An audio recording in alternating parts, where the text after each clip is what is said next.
Howdy Leapers, Chris here. So I know that you've all been expecting our Revisiting Honeymoon Express episode to drop this week, but that has been delayed because reasons. So in its stead, I am proud to present this episode of our Patreon bonus show that we call Leaps Elsewhere. Leaps Elsewhere is a show that Matt, Allison, and I do where we discuss other projects that Scott and Dean have been involved in. And it just so happens that when Scott was on NCIS New Orleans, there was an episode where Dean was the guest star. So this is a Leaps Elsewhere that has both Scott and Dean featured, and I have to say this is probably one of my favorite Leaps Elsewhere that we've ever done. So I'm happy to bring it to you, and to be honest, this is not quite a random choice on my part. Over the course of the last week, I had occasion to re-listen to this, and I was surprised at how much I enjoyed it. So thank you to my friends on the Infinite Potato Council of Elders who kind of sparked this re-listen and made me rediscover this episode. You know who you are. And you also know who you are, our Patreon producers, Harold Sullivan, Glenda Palma, Chris, aka Brackmang, Mike Covert, Jeff Kiska, Craig Riedler, Cosplay Dad, Charles Allen Gossard, and Morgan Felden. This is the kind of programming that we produce for all of the people like you who are Patreon supporters. You can join us at the $5 Leaper level to unlock this kind of content. There's about 25 hours worth of this on our Patreon site at patreon.com/quantumleappodcast. Enjoy, one and all, this episode of Leaps Elsewhere. On with the show. The people who brought you television's two biggest dramas take you to the Big Easy.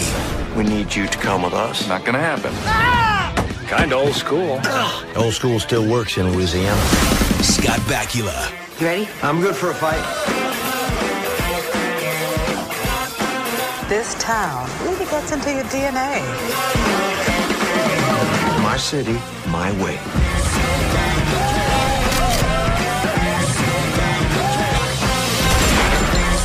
Le bon temps roulette. Let the good times roll. NCIS New Orleans. No, I need to get IMDb up, don't I? Because otherwise I'm going to be referring to everyone by how they look. Because I can't remember character or actor names. Do more research There's like than that me. sciencey nerd. And there was CCH Pounder, because everyone knows CCH Pounder, but yeah, there was the sciencey nerd, the kid from American Gothic, and the woman. Oh, we meant to know who they are? That's the...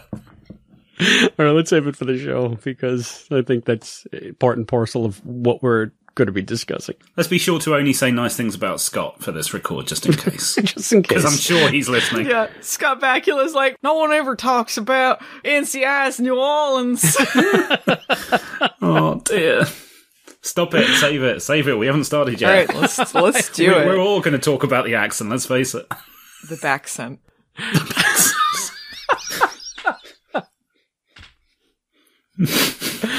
Oh my god. Or have we started? I don't even know. I don't know. Oh, we gonna have some fun on this podcast, guys. On Leaps Elsewhere.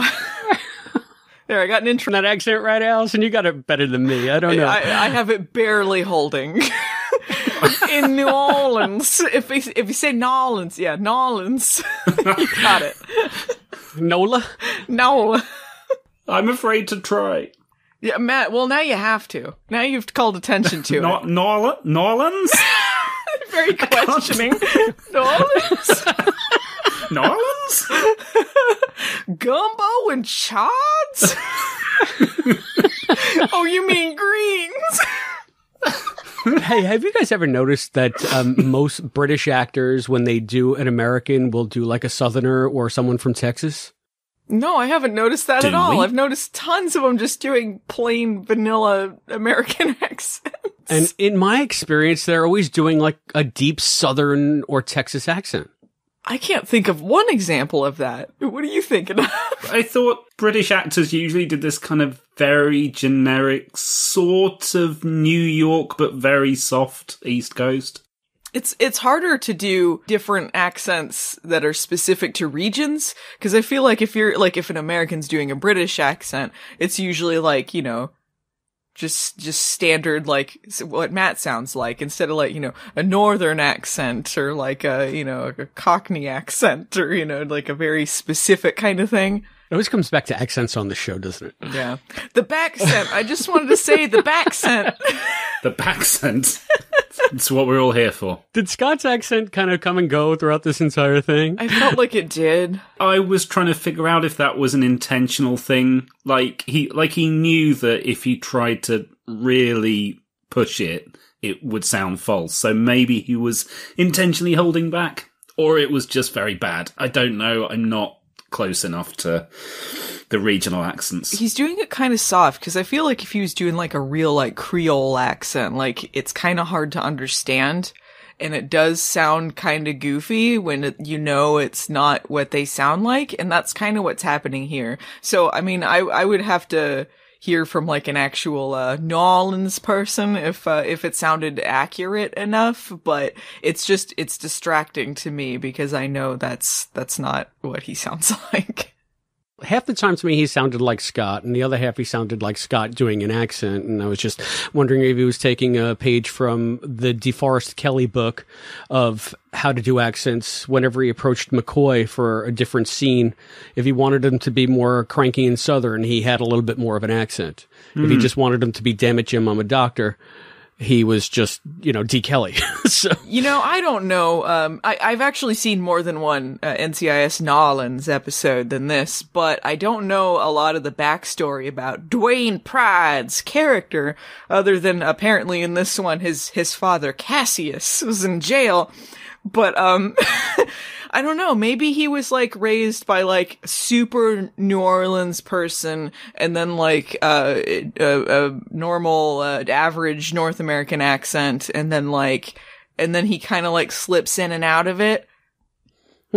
Yeah. Maybe that's the thing. Well, let's before we go any further, just maybe officially announce to everybody listening, hi, you're listening to Leaps Elsewhere. This is our Patreon exclusive show where we talk about other projects that feature Scott Bakula or Dean Stockwell. And in this case, this episode features both Scott Bakula and Dean Stockwell.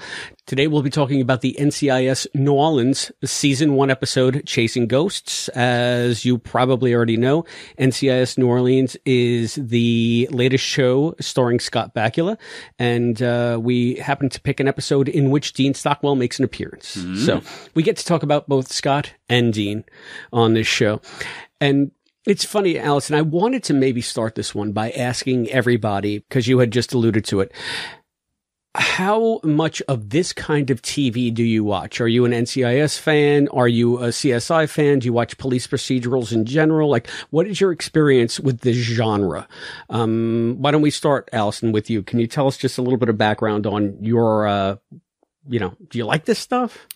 Well, I don't know if anyone got from when we selected this when I said, "Oh, I hate this."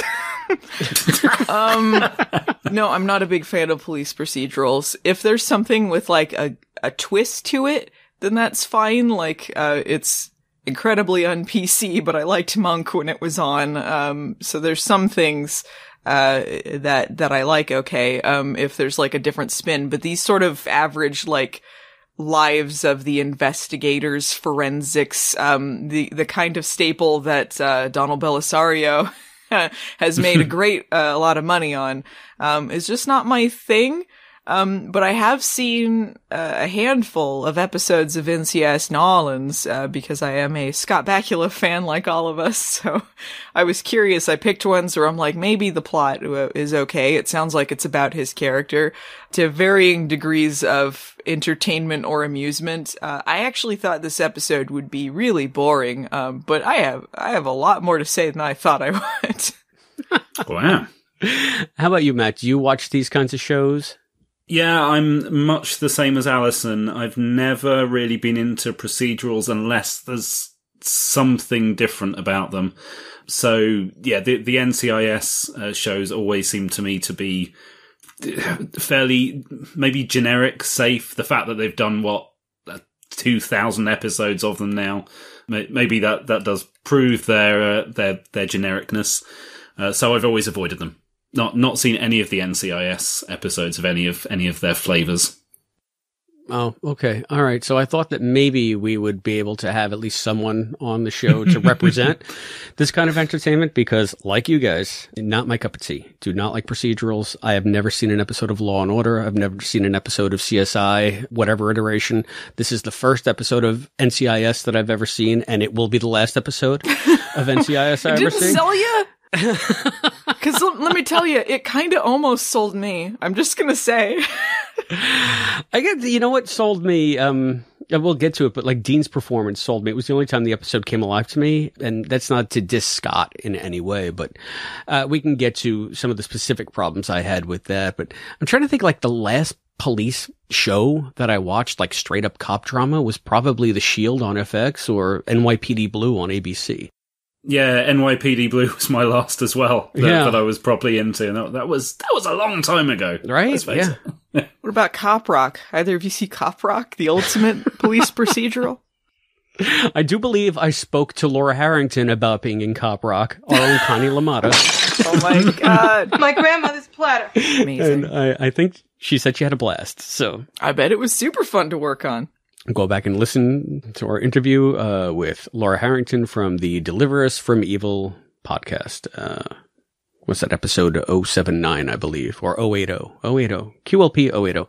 Well, I wanted to kick things off here by describing the three plots of this episode. Perhaps if people kind of get like the overall what's going on, then we can dive in a little deeper for people who are not familiar with NCIS New Orleans. So here's the three plots. You got the main one, which is there is a 40-year-old unsolved murder involving a lynching that has sort of a personal meaning to CCH Pounder's character, Loretta Wade.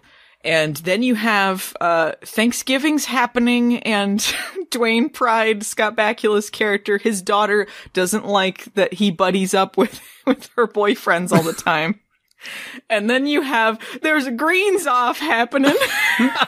And the science nerd, Sebastian Lund, he's making greens and he needs beakers to do it and an algorithm to figure out the spices they'll like. I love that. Was that supposed to be a quirky character trait where like half of his lab was like dangerous acid and things to like, I don't know, take flesh off of a gun, and the other half right next to it was, oh, those are the greens for Thanksgiving. More greens? Yeah, Loretta told me about the greens off since I recently discovered that my fruitcake was not well received. I thought I'd get in on the action. Since she's the judge, I decided to make an algorithm based on all of her favorite spices. Oh man, this is totally out of hand. Is that for your kale too? No, that's for the case, actually. It's extract from the silt found on the burglar's pant cuff. It's lead. Ha, that's so wacky. What a nerd. What a nerd this guy is. I figured out the algorithm to what spices she'd like. I was confounded. Did that not work for you, Chris? Because that totally worked for me. It was ridiculous. Yeah, and I loved it. I think it was meant to be ridiculous, to be like, oh boy. Like, I'm sure if you were a 67-year-old housewife, that was hilarious. Because, oh, that's so silly. Oh, that is the audience for this type of show and for most daytime TV on CBS. I'm sorry. It's for the average older person who may or may not be paying attention to what's going on. And I hope that I didn't just alienate any of our 67-year-old housewife patrons out there. I do apologize. But you know the show was written for you. I'm sure there are fans of NCIS New Orleans listening to this because, like, that kind of crosses over with fans of Quantum Leap for obvious reasons. Like, just because we're not into it, we're dunking on it. Like, it's fine if they like it. I think there's probably some merits to it, but I don't mean to insult anyone who is into this. This was the weirdest thing because I found this show both, like, I got whiplash because the plot and story moved so fast at times. And then for the other half of the time, I was like bored out of my mind. And it was just, I knew it was going to be formulaic because that's what a procedural is. It's just a very but this is so script by committee, by the numbers, plot, joke, personal side story, plot, joke, personal side story, plot, resolution. So there's not even like I guess there was like a third act turn. You could even see that coming. Oh my God. I called the killer immediately. Oh my, the second the guy got on screen, I was like, that's the killer. The second there was an old person on screen that was not Dean Stockwell, I said he did it, and then he did it. Because I'm like, it's not going to be the obvious one, and they're not going to have it's going to be the unassuming old guy where they're like, he's been my friend since forever. And he did it. And I loved you, and you married him instead of me. And I knew that's exactly where it was going. Oh, all right. I'm going to be honest, guys. Then this is really embarrassing, but maybe I wasn't paying attention. One of my notes here was that I thought there were some good twists in the plot, and yeah, I did not see that coming. I mean, I think that comes from if you've seen. I mean, you said you haven't watched any procedurals, right? Because it just doesn't seem your thing. Not for a very long time. And yeah, last one was really NYPD Blue in my teens. Yeah, because if you've seen enough of these kind of procedural shows, you know, like, it's like either the big guest star did it or the big guest star is the red herring and it's going to be someone within, like, they think is unassuming. But they don't have enough people in this episode in the age range to be suspects. You only have like 3 suspects. You got the brother, the old friend, and Dean Stockwell. And you know it's not going to be Dean Stockwell because they're focusing so much on it being him. And the fact that he's like the dad of this guy, I guess, is some recurring villain on the show. Yeah, it's like the main nemesis, right?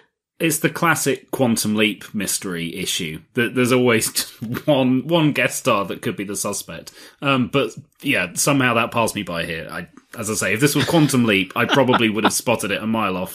But maybe I was just, too busy. I was too busy during that first scene thinking, where have I seen that woman from Heroes before? That I'm going to use as the excuse for distracting me. Oh, is that where she's from? I knew she looked familiar. Cancer wife? Was she the Torelli mom? She was the not mother Torelli. of What is the name? Yeah. Pirelli? What is the name of them? Yeah. Was Pirelli the right name?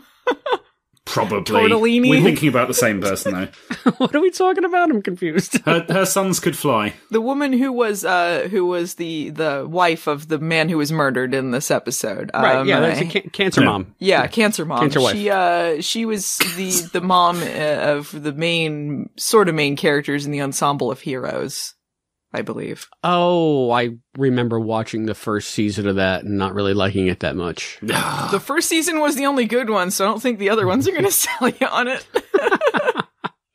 Save the cheerleader, save the world. That's what I remember from Heroes. But I just want to go back to, and yeah, again, maybe this is because for me, this isn't a genre that I ever really touched, so it had a novelty factor.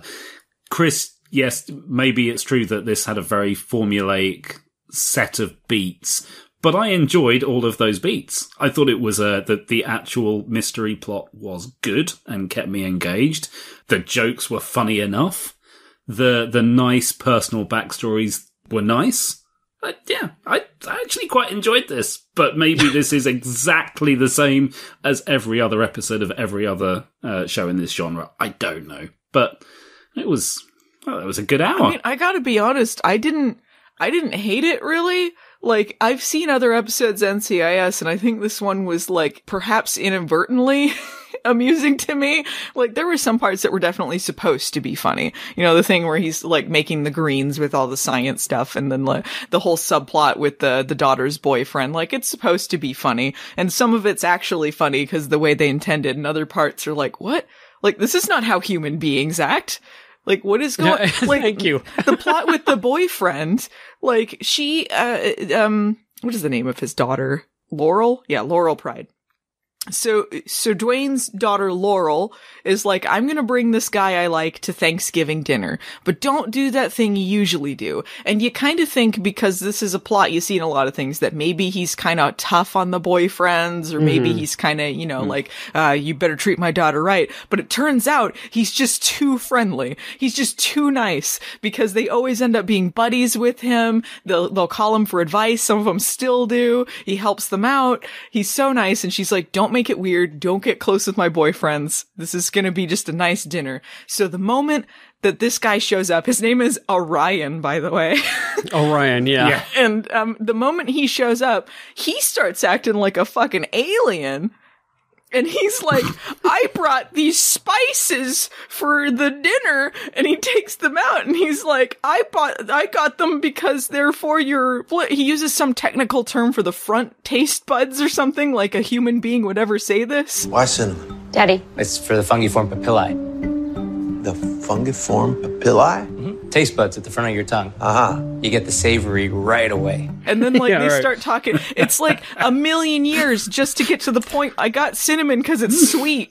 Why didn't you just say that? What is going on? And then she gets all pissy at her dad for, like, not acting like a fucking tool about it. And then it's like, what? All he is answering these very, very weird questions for 2 seconds, and they try to have a serious dramatic moment over that. Like, what was he supposed to do? I've been around enough food douches where, you know, that's a plausible conversation to me. Or anyway, plausible someone talking at you. Do they use the taste bud name and stuff like that? They would if they could whip it out and, you know, unfurl their cooking knowledge. Like, not only do I know how to cook, I know the science behind cooking. I am both Chef Tell and Alton Brown. And you shall hear my wisdom, because that's what I'm all about. Allison, he's talking about himself. These other people, they're Chris. You had this exact conversation with Laura's dad, didn't you? Oh, yeah. Oh, my God. That would be something. Then I really would have been kicked out of the house. Figured Laura wouldn't have kicked me out. He would have. He would have been like, get the fuck out of here. Although he never curses. He's not a cursor. Oh, boy. I kind of like the fact that he was just too nice. I was like, that's a nice little, like, character bit that it's like he just wants to be friends with everyone. And he's like, what? I don't get it. Just want to be nice. It's very Scott. It's very Scott. Yeah. Yeah, but that's it. Thank you, Matt. That's the perfect way, because that to me was the only part of this character that was believably Scott Bakula. I think that I God love Scott, and God bless him for getting 7 seasons of basically a show where he can coast every episode, because this is the complete wrong role for Scott Bakula. Yeah. Scott Bakula is such a great emotional actor, and he could always use like material that he can sink his teeth into, and he can really bring you to an emotional place when he's at his best. This is just like patter. It's just anybody. I could play this part. Well, I can tell you this. The other episodes I've seen have been more dramatic episodes for his character, and he was given things to do. I think this episode was just not really about him. I don't think he was really coasting through it, though certainly there's a lot of episodes of procedurals where people, like, everyone is coasting through it because it's just the same script every week all the time. Yeah, right? And, like, how many, like, Navy crimes can you come up with? Apparently, if you're Donald Belisario, 10 million. Yeah. I was so confused as to why there are Navy, like a SWAT team of Navy cops in New Orleans. Like, right there, I'm having trouble buying the premise of the show altogether. Is that like a real thing, like a real world thing? Are there NCIS chapters in every city?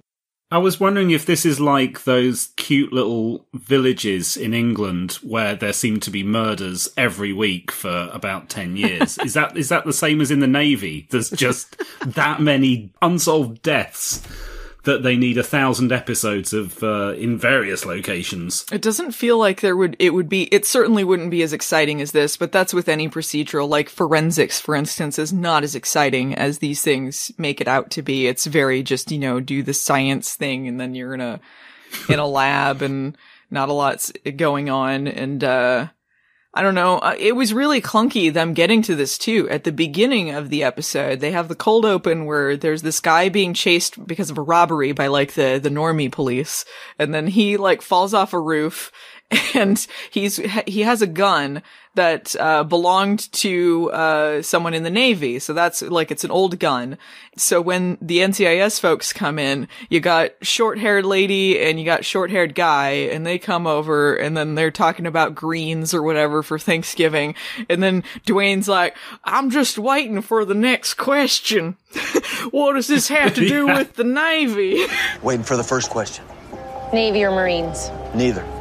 He murked some seaman when he robbed him? Nope. No direct military connection to our dead man. Then why are we here? That stolen gun is Navy issued. It's like, what? Just tell them directly. What are you doing? Just tell them why they're there. We're all trying to figure that out. He did a lot of squinty acting in this, did Scott. And then they cut to the Applebee's intro and like, But the whole cold open just seemed to go nowhere. That was a lot of effort just to introduce a gun. Yeah. Well, you got to fill 47 minutes somehow with these shows. So. I guess it's like a little, maybe it's like a change, because like you are wondering like, what does this have to do with the Navy? This is just a robbery. What's going on here? And then you're intrigued, like, what does the gun have to do with it? What does the Navy have to do with it? And then it just happens to be a gun that just happens to be, because now this is another like, oh, what a bunch of bullshit. CCH Pounder, amazing actor. Someone I loved in The Shield. I think she's great. Another one that is just completely wasted, but God bless her. She got 7 seasons too. She's getting a payday, and I don't think this taxes her acting abilities all that much. So good on her. But her character trait is that she leaves cold cases on the bedside table when she can't sleep. And I can't sleep a lot. And this just happened to be her first cold case that got her into the cold cases. It's just like, what? she was given some real clunker lines. Okay. She's the coroner, I believe. She does the autopsies and investigates the bodies. Apparently, according to this episode, yes. So she hangs out in the very, very blue autopsy room. And, so she's like, they exhume the body from this like 40-year-old lynching, and she takes it out, and basically boiled down, the problem with the body is that there's no damage to the bones in the neck. And generally when you get hanged, you're gonna break your neck. And also there's a giant hole in the skull that would seem to indicate he was probably hit in the head and killed that way.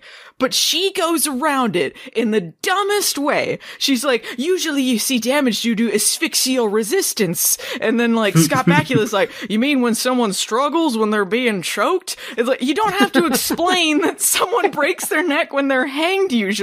You could have just cut to the chase and said, hey, you see this big hole in the skull? That usually doesn't happen when you're hanged. There's an issue here. But they go around it forever like we're the dumbest people on the planet. And how did they not notice this 40 years ago? Well, they seem to have been very corrupt 40 the years ago. The excuse for exhuming him is, nowadays we can do much more with DNA. And then they do fuck all with the DNA. It's just like, oh, well, look at his bones. There's a big hole in his head. Well, I think what they were getting at, because the police is just like, it's a suicide, whatever, is that they were incompetent and possibly there was some anti-Semitism going on there. Yeah. Because the man was Jewish. Yeah, they were in cahoots. Scott's character, Dwayne, made it a point to say on like 3 separate occasions, well, back then, you'd be surprised, like a lot of the hate groups and the cops were one and the same. And back then, like, it's changed now. Right, exactly. I mean, so, it was just like really clunky, and yeah, they were all corrupt back then. Thank God I'm on the scene. Dwayne Pride's here now. He's going to put everything right. I was glad that Scott took a moment to explain to us that discrimination hasn't ended. That was a message that needed to be stated. Why did CCH Pounder's character wait until the 11th hour to bring out that journal?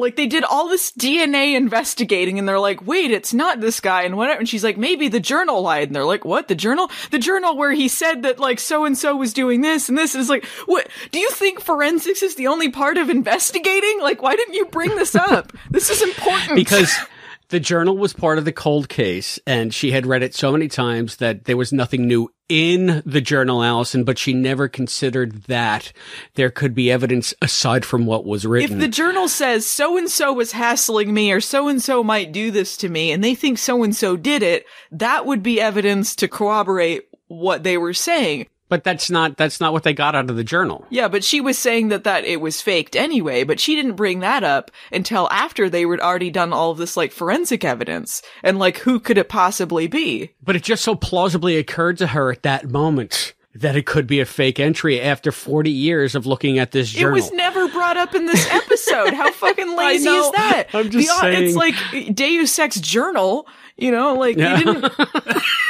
Why didn't you tell us about this? This is a key piece of evidence. Yeah, I mean, and it shows you just how weird these shows are structured. Or anyway, this episode of this particular show was structured to me, because again, that breakneck pacing of like the reveal, I was getting whiplash. And then you were talking about the forensics before, Allison. This was like Arthur C. Clarke level. Any sufficiently advanced technology is indistinguishable from magic. Like what they were doing with this forensics was just ludicrous. Like there is no such lab that exists in the real world. This is the NCIS version of them teching the tech. This must be what my wife feels like when she's watching Star Trek and they pull a bullshit tech the tech thing out at the last minute. It was just so nonsensical. The magic age progression machine. They take this picture of... That was a whole other thing. They take this picture of this guy who looks nothing like a young Dean Stockwell in any way. Absolutely nothing. How did they not have any photos of Dean Stockwell, who had a film career back then? How did they not have...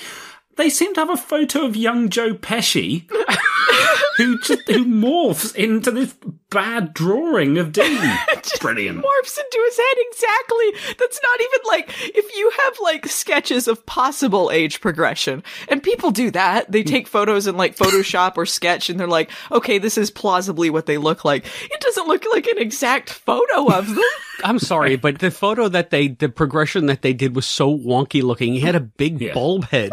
It was just like, did they make it like purposely like jarring like that? It was nightmarish. I legit laughed out loud. Me too. They didn't want it to look perfect for the reasons that you guys have said. So I think they just took a photo of him and went, well, if we stretch him around a little bit, then it won't look like a perfect photo of Dean. Like, yeah, that's not how it works, but okay, thank you. It made the image of Fat Neck Styles look realistic compared to... They did a similar morphing effect to get that in 2014. I also laughed a lot at Dean Stockwell is T-Bone. Isn't that a type of meat? T-Bone. We have been talking about Scott a lot and the show a lot, but Dean being in this, I believe that this was his very last TV appearance. Yeah. It seems like he had another film that came out the same year. Yeah. Yeah, it was his second to last thing that he did before retiring. Dean was really solid in this one. He had such a quiet menace about him. It's like I bought every single thing that was coming out of his mouth. And I'm going to be 100% honest. I was prepared to be embarrassed for him.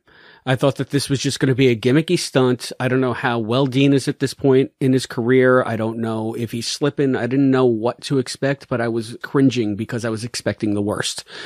And he was so good in this episode. I was just like, go, Dean, go. Fuck yeah. I loved it. I mean, I'm going to be a big jerk here. I really think the opposite of what you think. Really? Okay, look, I love Dean Stockwell and I love Scott Bakula. Like, I just think, like, I don't think Dean Stockwell was doing well. Like, I think he looked really frail and he was saying his lines very slow and possibly, like, phoning it in a little bit. Chief Petty Officer Jacob Tarlow. Remember him? I tuned up a lot of criminals in my day. He wasn't a criminal. He was a highly decorated Navy Chief Petty Officer that you took an extra liking to. 8 unlawful arrests in 6 months. Establishing a pattern of harassment is good, but what you need is for me to admit that he got tired of my harassing him, and he fought back, and I lost control, and I strung him up. Sounds like a confession to me. Maybe a tall tale from a feeble, senile old man. And they made sure every scene he was, like, sitting down on that boat. I don't know, it just didn't... Something was off about it to me. You could say, well, because I think we're so used to, and maybe this is what I bring to it, and this is what I was expecting. Maybe you're so used to seeing, I am anyway, so used to seeing him as Al. I know that you guys watch a lot more of their extra work than I do. Like, I know them almost exclusively from Quantum Leap. So to see him not being Al, I was expecting to say I don't buy it. But I just thought that the performance that he gave was perfect for the character. He just seemed like, honestly, like a taciturn old Zip to me, an old Italian dude. Yeah. And I've grown up around them my entire life. So he was entirely believable in that respect. And just sort of that dry, are you menacing? You could be menacing, right? You know, it was much better than I was expecting. Alison, what What were you expecting? Because I'm very much with Chris on this one, that I went in kind of cringing before he appeared on screen, thinking this is going to be a gimmick. This is not going to be very good. So I went in with very low expectations. So I was surprised. Did you have higher expectations, perhaps? No. Or did you have low expectations that were met? As far as Dean Stockwell's part was, it's pretty much exactly what I expected. It was like one day spent on a boat. I don't think they wrote anything embarrassing. I don't think the story was embarrassing. I don't really think it was embarrassing. I just think it was like it was fine. I just think Dean Stockwell, like, he was like in his 80s, and like I think he just wasn't doing well, and like, but I mean, I've seen like other roles that he's done later as well where he does speak kind of slower, and you know, like obviously he's older, but like it feels like he spent a day on a boat and got to hang out with his old friend Scott Bakula again, and like it wasn't like a feature for me, the fact that Dean Stockwell was in there, like, even though it's nice to see these two acting together in something. He was on there because of Scott Bakula, too. I believe they were pitching the idea, and Scott Bakula said, like, wouldn't it be great if we could get Dean? And then they did, so. Yeah, I mean, was this part just written or written specifically for him? I feel like if they made him the dad of the main nemesis, they were leaving it open, like, for the possibility of him coming back or doing some more if he felt like it, maybe? Yeah, that seems like it's right to me. Now, what really knocked me for a loop, forget about Dean Stockwell coming back. I mean, you have Brian Hackett as the big bad in NCIS New Orleans. I mean, Steven Weber to me is mainly a comedic actor. So to have him on there as the recurring nemesis for Scott Bakula, it's just like, what? He belongs in that role as much as Scott belongs in the Dwayne Pride role, as far as I'm concerned. I don't think I know him. So he didn't jump out to me at all. If you guys don't know the Brian Hackett reference I made, the first thing I ever saw Steven Weber on was a sitcom called Wings. And Laura and I loved Wings. Okay. We watched Wings all the time. And it was about two brothers on Nantucket who owned like a small airline. And he played the brother Brian. So he was funny in that. And after that, he had sort of a short comedic film career. I remember seeing him in Mel Brooks' movie in the late 80s, maybe early 90s. So to have him pop up in this as a villain was kind of weird to me, because I know him primarily as someone who gets the laughs. Although they did weirdly, but everything about this was misguided anyway. They cast him as Jack Torrance in the TV miniseries of The Shining. But that whole thing was a fucking abortion anyway, so he wasn't any more miscast than anybody else. So, I mean, I'm not familiar with him from Wings. I've heard of it, but I've never seen it. I think he played like a fine villain. He's got kind of a villainy face. Yeah. Yeah, I'm perfectly willing to concede that this is what I bring to it. Yeah, I bought him. Going back to Dean Stockwell, there was like a part where they're talking on the boat, and Dwayne is indicating he thinks he's part of this murder. He's got something going on. And then like Dean Stockwell is like, yeah, well, you're just waiting for me to say that like I flew off the handle and I attacked him and I did this and then I threw him up on a tree to like cover for it and all that. And he's like, yeah. And he's like, well, that maybe it's a story by a crazy senile old man. This is just a story I told. Like he's saying, if I did it, this is how it happened. Anyway, I gotta go take a whiz. And then he leaves. I gotta go to the restroom. And like, why would you say that? Especially because he had nothing to do with it. It was just weird. He's just pissing off Dwayne. He was goading him. Yeah, but you're just implicating yourself. Like, what if they'd found something small that seemed to link him to it, even if he wasn't involved? It's just like, why would you implicate yourself? I feel like that was the biggest red herring that they were throwing at you in this, to make him feel like he's like the biggest of the big bad. Like he'll just brag about it because he's so above the law that I guess this guy is a senator. His son is some kind of like elected official who's going to protect him. And they even had that whole weird subplot with the injunction against the exhumation of the corpse. And it turns out that it was evil Brian Hackett that stopped it, until Dwayne threatened him somehow with it coming out. I don't even remember. That's what I mean. It's just like, one needless plot turn after another. Yeah, why did he stop it? Because he thought his dad might be involved? He was protecting his dad in case he was involved, because he knows his dad is dirty. Yeah. I mean, this is one thing I'll give for Dean Stockwell's character. He does say, like, hey, no one would accuse me of being innocent, but I wasn't part of this. I'm like, all right, I guess that's something. I don't know. Oh, there was a part 2 also where, so they're looking through the evidence, like, the short-haired girl, she takes out a noose. Like, she's like, I got some evidence here, such as this, and she holds up the noose. And then Dwayne's like, That the rope Jacob was hung with? yeah. And I'm like, what else do you think it is? What else could it be? I feel like they went through special care, and I don't know, you've seen other episodes, Allison, to take viewers by the hand and lead them through every single plot beat, and maybe even give them a big spoonful of sugar with each reveal. Is this indicative of all of the episodes that you've seen? This one had, like, more forensic stuff, and I feel like the other episodes I watched were more very heavy on Pride's character, either like he's kidnapped or in danger or some other thing going on where it's like not a typical procedural, like we gotta figure out who this person is or what's going on kind of thing, and more action based or things like that. So I don't know, but it does feel like this is in general pretty typical of like a procedural show. They gotta walk everyone through it, in case you are a complete moron, spoon feed you everything. You don't know what words mean, or they say things that they think sound smart and then they aren't.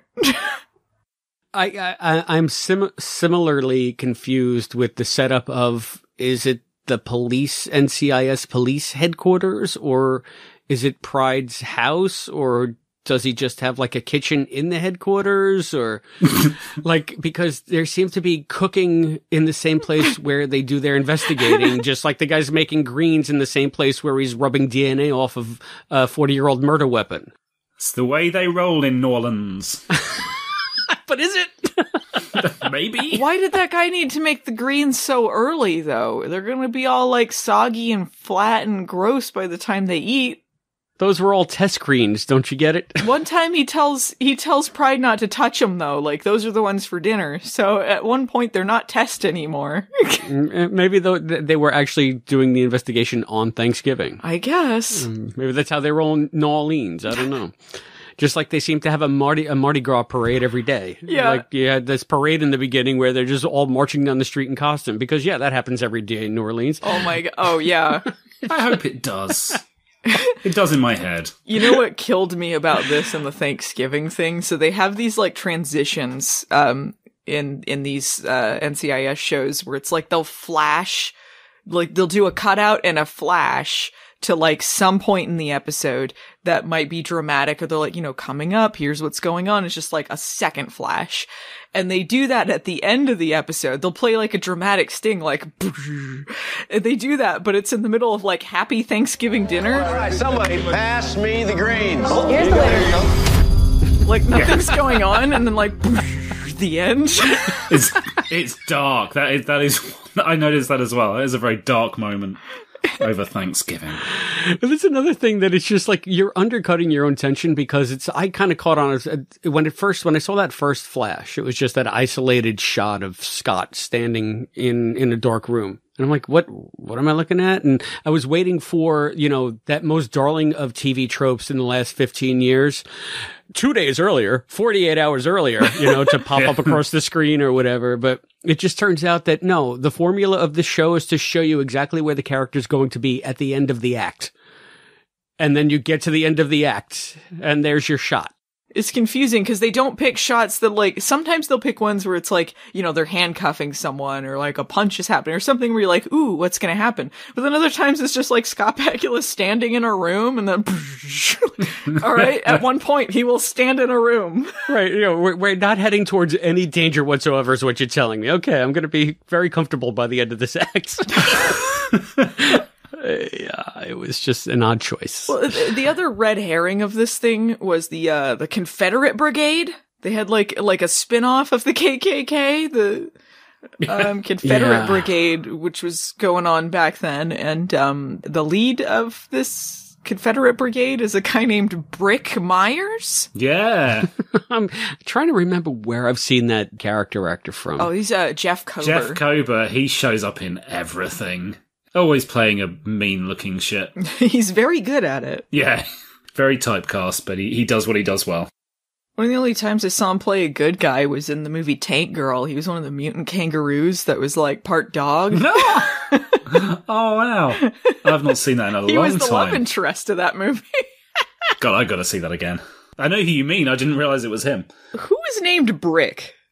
Just the kid on the middle on ABC. It sounds fake. Brick. Well, so does T-Bone. What kind of a name is T-Bone? That's at least a nickname. Maybe Brick's a nickname. That's what I was wondering. Yeah, could it be a nickname? It seemed to be on like a file, though. His name was Brick Myers. It's good writing, you know. It tells you, oh, this is an antagonist. His name is Brick. No good guy's named Brick. And of course, he's a white supremacist. Oh, here was another line that was embarrassing. I had 2 mothers before it was all the rage.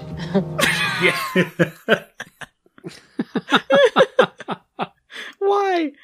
For the 67-year-old housewife out there to say, yes, I'm progressive. Yes. It felt like it was written by a very old person. I'm not familiar with these writers. They might be younger. They seem to write a bunch of NCIS New Orleans and be story editors, so I guess that makes sense, but... It just struck me as sort of a very mainstream way to try to get some social commentary in. It feels like something that they thought was kind of edgy and like would make old people laugh, but be safe. Yes. Right. It's like when you see the equivalent of like the church group making a hip-hop video about how great Jesus is. Yeah.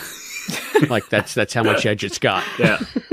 Also, I don't want to, I should say like conservative older people. I feel like I'm like dunking on old people a lot in this episode. I know, we probably shouldn't do that. It's just, you know, it's just the joke of this type of program. It's like the stereotype is that it is skewed for like an older crowd. And CBS especially is like supposed to be the old person network. So, I mean, you got a double whammy working on you here. Yeah, like an older conservative crowd is what they're going for. We're going for the cheap joke. We get it. We know, but it's still funny. Was it funny? 2 moms before it was all the rage? No, I mean, us dunking on it's still funny. Oh, okay, yeah. There was another character in this, okay, Christopher LaSalle. He was like the short-haired guy, like the almost buzz cut that was hanging out with the short-haired woman. Oh, yeah. Okay. American Gothic kid. Yeah, I was gonna say, I didn't know it was the kid from American Gothic, which is a very good show. I liked that. It was kind of screwed over, but... What's American Gothic? I've never seen it. Mid-90s, one-season wonder with Gary Cole. And a heavily accented Lucas Black. He softened out his accent a lot in the intervening years. Yeah, it was kind of Twin Peaks-esque, like small town weird things going on, and the sheriff might be the devil. And there's these whole like prophecy going on and stuff like that. It was really well done, but if you ever watch it, look up the intended order, not the order on the DVDs, because it's all sorts of screwed up, and it's important to the plot that you see it in order. It's one of these ones where a few of the episodes weren't aired in the original run and got aired afterwards, and I think, on the DVDs they're just all shunted up towards the end instead of peppered throughout, as they should be. So saying to watch it in the production order, not the airing order, much like Star Trek the original series first season. Yes. Yeah. But like this guy, Lucas Black, I thought he was great in American Gothic. I think in here he was cardboardy and boring. Yeah.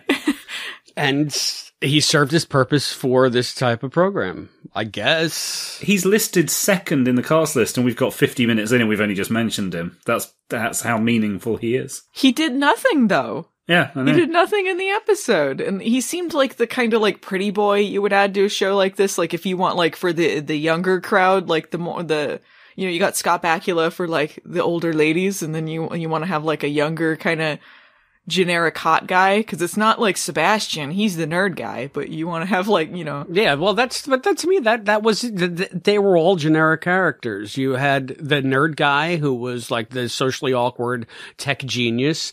You had the hot younger partner who was the up-and-comer. He's probably a hothead in a lot of the episodes. And then you have the no-nonsense, tough-as-nails, short-haired girl who's going to show them all who really runs the roost. I don't know. It just seemed to me like, again, script and character by committee. Yeah. These are all the boxes that we need to tick. So let's tick away. Yeah, I think the cast gets a shake-up in later seasons, because I've seen later ones, and there's some, like, guy in a wheelchair added to the cast, and some other stuff that, like... Oh, of course. Well, I think Gotta be a wheelchair guy. Well, I think he's, like, actually, like, a disabled actor, so it's, like, representation, which is nice, you know, but I can't say, I mean, whether or not it's actually a good program, I don't know. The ones I watched were alright, but some of them weren't, actually, but it depends. But I think they get kind of a shake-up. This feels also like an early first season of a show awkwardness to some of it. Like they're still figuring it out, because this is only 9 episodes into the entire show. Yes, definitely. So you're saying that we're maybe not seeing NCIS at its best. This could be the equivalent of a season 1 episode of Next Gen. No, I don't think it's as bad as season 1 of Next Gen. I'm sorry. Is this like Angel 1 kind of level? No. Things seldom are as bad as the first season of Next Gen, but let's hope this comes close. For its own sake. See, I saw the pilot of NCIS New Orleans, and I can say most of it was pretty boring, but when they opened the cold open, a box of shrimp falls open, and a severed hand is inside it. And then they go to the boom, boom, boom, boom, and I'm like, oh my god, oh my god, oh my god. Like, you know, we're in New Orleans. Get it? We got Creole and jazz. There was this was a huge loss for the IMDb message boards, because they still existed when the show started, and so like on the message boards it was a lot of people like dunking on the show, and they had one. There were these ads for the show where they kept using a quote where Scott Bakula's character goes, "Oh, we gonna have some fun." And so it was like every time you saw the ad, "Oh, we gonna have some fun." And one of the posts was like, "Oh, we gonna have some fun." And then you open it and it just says no. And then there was one where they said, "Quit talking about gumbo. Every episode they gotta bring up gumbo." I don't think we got gumbo this episode, did we? They didn't bring up gumbo, though they did have to bring up greens a lot, and there were a lot of lines like, "Get it? We're in New Orleans." Yeah, it's funny because it reminds me, I don't know why I know why it popped in my head because of the gumbo thing, but then I was thinking just like stereotypical. And did you guys ever see a show called The State on MTV? No. It was a sketch comedy show. It had the guy from Reno 911 who now plays Felix Unger on the CBS Odd Couple reboot. Thomas Lennon is his name. And Ken Marino, who you've probably seen in Party Down. And Michael Ian Black. A lot of people that have since gone on to do other things comedically. But I saw them live once in Queens. And they had this skit. It was just called The Jew, the Italian, and the Redhead Gay all living together on Avenue A. And every line they had, like the Italian guy's like in a guinea tea, and he's like, "What? I gotta make the sauce." And the Jewish guy is just like, "I have to go get bagels." And the gay guy is just being flamboyant for no fucking reason. And it was just like hilarious because that is how TV executives look at this stuff. So I think that you're gonna have gumbo and greens in every episode because, hey, we're in New Orleans. We have to put it in, you know? And things haven't really progressed in a lot of ways. It's still just a lot of dumb bonk on the head references. It does feel like a lot of like we have to hand feed you like all of this stuff and like remind you about the setting and the place. And like New Orleans is like a great setting and very cheap to film. You get a lot of deals if you film in New Orleans, but it is a very good setting. And like if you're gonna do another spin-off of NCIS, like I mean, that's the place to do it, right? You got like such a great culture and great architecture and, you know, gumbo. It looked great. Have you guys ever been to New Orleans? No, but I'd like to go someday. I went once for work. I went, my first job, we used to have conventions every year. And one of them was in New Orleans. And I have never had more fun in my life. I think I went to Bourbon Street 5 times in 4 nights. Wow. I couldn't get enough of it. Yeah.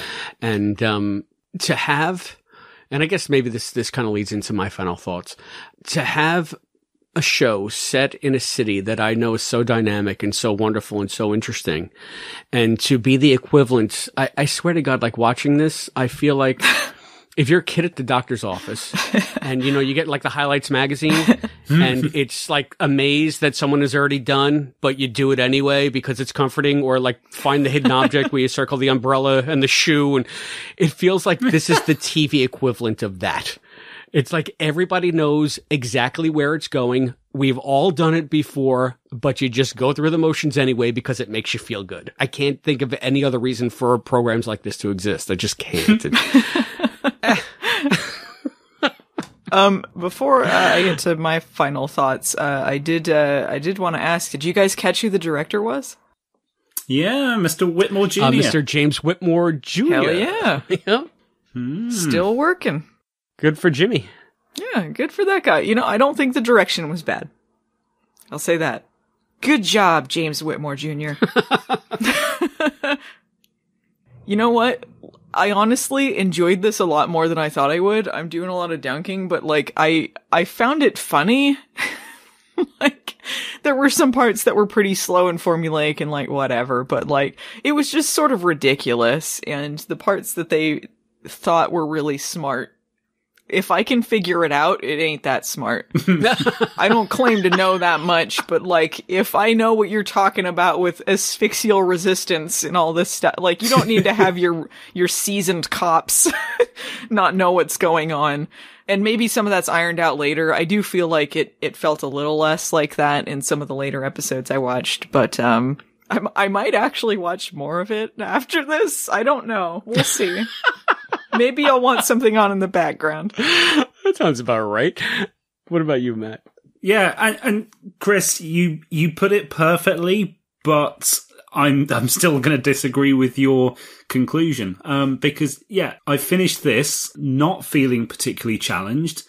I was surprised by some elements of the plot, but in terms of it being challenging viewing or something that was in any way difficult or surprising or shocking, none of that. It was comfortable viewing that reminded me of, some of the stuff I used to watch when I was a lot younger, simpler times. And, I came off the back of this thinking I might want to watch a few more.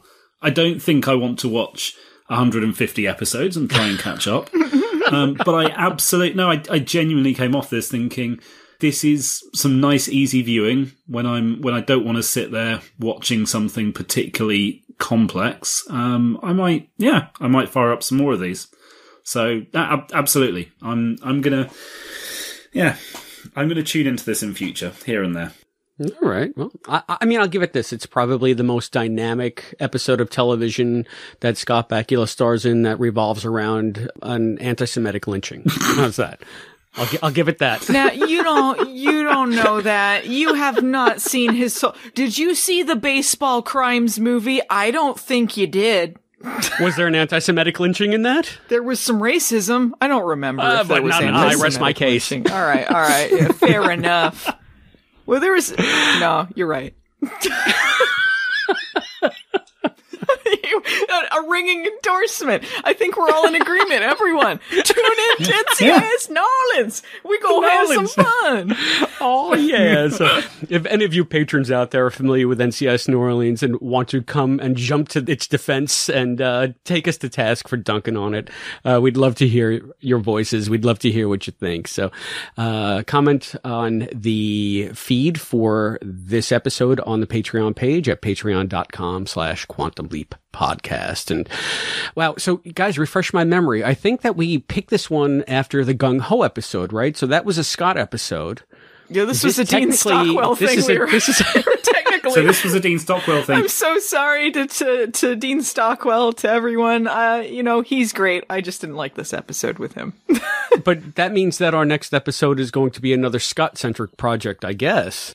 So we could pick an episode of NCIS New Orleans. No, I think... So, Allison, are you ready to spin the wheel of Scott and tell us what we're going to be talking about on the next Leaps Elsewhere? All right, I'm going to do my great technique of close my eyes, scroll around, and whatever I land on. All right, I'm doing it now. I'm going to keep doing this until you guys say stop.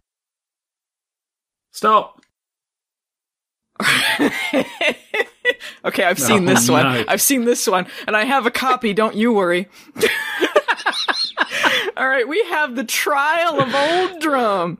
What? I will read the description for you. How have I not heard of this one? Charlie and his faithful golden retriever, Old Drum, that's always good. share adventures together in their rural 1950s Missouri town. But when Old Drum gets accused of killing a local farmer's sheep, Charlie gathers evidence to prove his innocence. And yes, there is another Baccent. It's a Southern trial about a dog. Oh my God, we just got off of the trilogy trial. Now we got the old. Ron Perlman. Trial of Old Drum. And let me tell you, the haircut is real. Is Scott Bakula like 12 years old in this or what? This is 2000. Yeah, this sounds like something that should have been one of his dodgy 80s films from the way you read it, but yeah, okay. This is... I don't want to get too deep into it. It's based on a true story, I will say that. Wow. All right, we're going to have to do some is. research into that true story, see if it's like, Remind me, I'll send you guys a copy of it. Oh, hell yeah. Oh, yeah, it's going to be trouble finding that. Might be on YouTube. I don't know. I'm so glad it's this one. Well, it's giving us something to look forward to. And I guess until that time, thank you, everyone, all of our patrons from the bottom of our heart. We couldn't do it without you. Matt just got a spanking brand new microphone thanks to patron contributions. I'm getting new earphones. We get our server every month thanks to patron contributions like yours. So we are really appreciative. We're happy to have you here listening, and we're having a ball creating this content just for you. So holy crap, the Trial of Old Drum. Like, I never even would have known that existed without this. So thank you, patrons. No. Wow. So I guess until that time, I've been Christopher D. Philippus. I've been Alison Pregler. And I've been Matt Dale. And we'll see you on the next Leaps Elsewhere.